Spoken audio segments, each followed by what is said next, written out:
បាទសួស្តីសូមស្វាគមន៍មក Channel ទូមកតាមស្នាប់ហើយនេះគឺជាលួងសូរិយាបុផាសង្សែន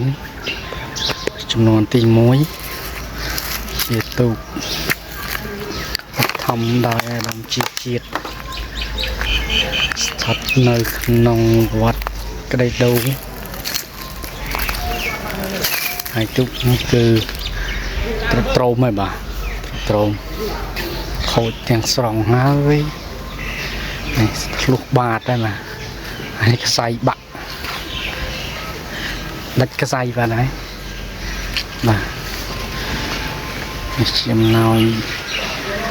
ហើយអាដាមជាជាតិនឹងលោកជំទាវ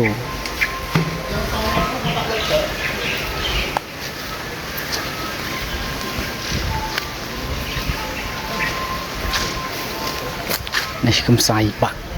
ត្រោមដល់đâyបាទ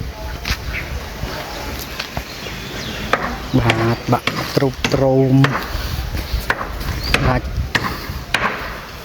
ខូចហើយទូកស្ដាយទូកល្អមានល្បឿនល្អដែរទូកនេះដូង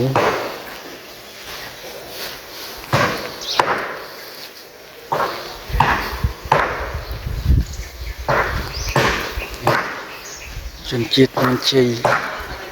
មករមីក្តីដូងចំនួនទី1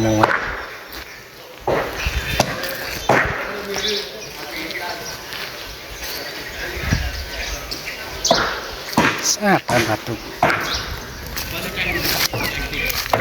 ទីនោះហើយចំណុចខ្សែហាលេរួច